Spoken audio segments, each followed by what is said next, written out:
it's a well-known phenomenon that investors experience a loss more keenly than an equivalent gain.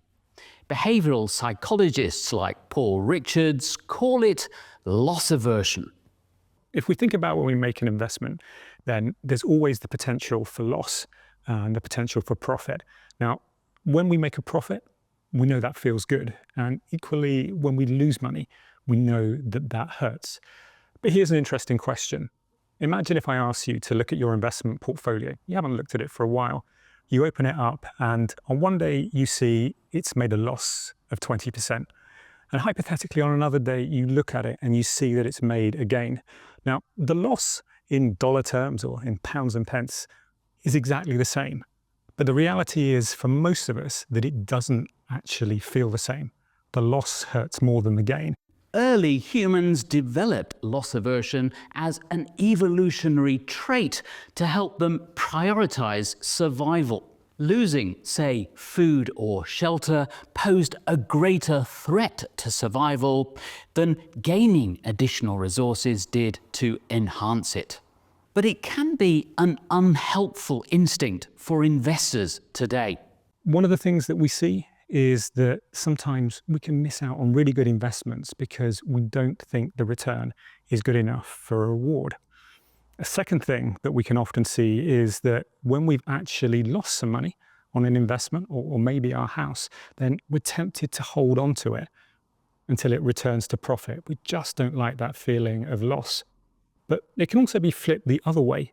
Perhaps we've made a profit on an investment. We can sometimes feel the need to actually lock in that profit and potentially missing out on a lot of upside. So these things can be a useful guide for us, but they can sometimes drag us in the wrong direction as well.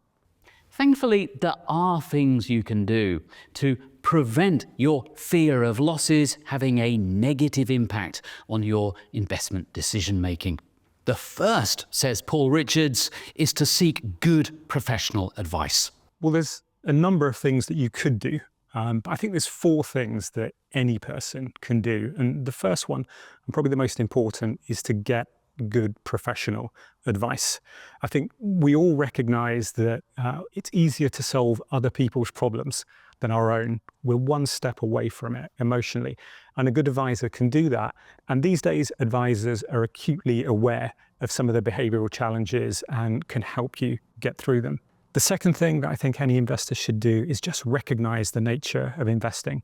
Things will go up, things will go down, but we should always keep our eyes on the long term.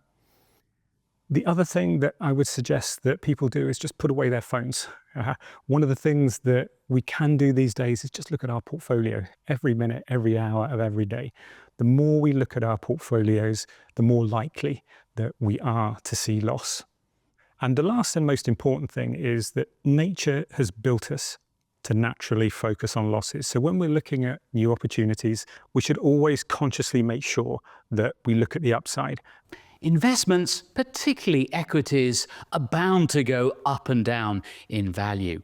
But in the long run, investors who stay patient and diversified are usually well rewarded.